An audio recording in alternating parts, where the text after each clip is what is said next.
Let's talk about gear, specifically my RED 8K camera package. I'll be sharing the different components that I picked when putting my RED 8K camera package together. And I'll share some of the reasoning for those choices. If you're new to my channel, thank you for joining me today. And please subscribe so that you don't miss any of the videos in the series. So let's roll the intro.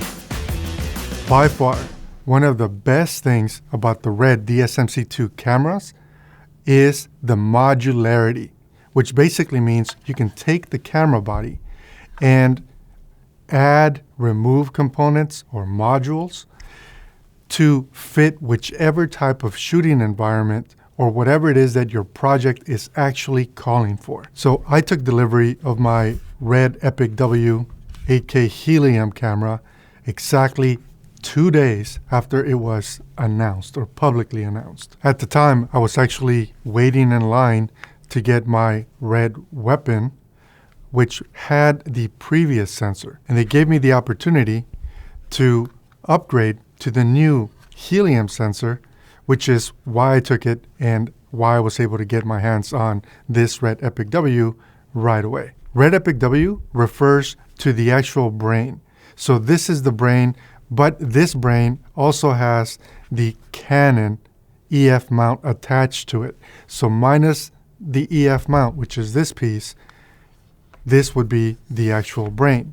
Now with the brain by itself, there really isn't much we could do, including we can't even turn it on because there is no power coming to the brain. Helium 8K refers to the actual sensor that is inside of the brain. And this sensor, the Helium 8K, is a Super 35 sensor. And the main reason why I chose the Canon mount is because I have a lot of Canon glass. As you build your camera package, you're actually able to select which OLPF you're going to want inside of the camera body. You can pick the standard, which is what I went with, or you can go with low light or skin or highlight priority type of OLPF. The standard OLPF is suitable for indoor studio shoots as well as outdoor shoots, talking head interviews, or even product and content shoots. So when the camera body is this small, it is ideal and super easy to fly on a gimbal. In its current configuration, we also need a way to actually make changes or adjustments to camera settings. So to control the camera, the smallest and lowest profile option is the sidekick. So of course, I added a sidekick to my package, and what happens is I basically take this cover off, this L-shaped cover off, and actually replace it with the sidekick. So I picked up the Outrigger handle for two reasons. The Outrigger handle actually allows me to mount a handle on the camera body in a way that will not interfere with the battery. Because once the battery is in there, or the battery plate and then the battery is in there, the handle can actually get in the way. The second reason is that the Outrigger handle actually comes in handy when I need to fly the camera on a gimbal and then I need to go handheld afterwards. I also picked up the actual top handle, and the reason for the top handle for me is that it is the easiest way to go into low mode. I also have the RED side handle, and this RED side handle is actually a smart side handle. It allows me to use it here, so it would be in place of the actual sidekick. But the best part is that this side handle allows me to have customizable buttons. I can control the iris. I can also control the focus. I can stop recording, and I can navigate the menus. The DSMC2 side handle is a must-have if you're going to go shoot handheld, or like Shane would call it, going millennial rogue mode. I also have the V-Lock expander. The V-Lock expander allows me to use the batteries to power the camera, or I can feed actual wall power right into the camera, and I can feed out a signal via HD SDI or HDMI. Other great options about this, not only is it so small and lightweight, but I can also then feed it time code if I need to.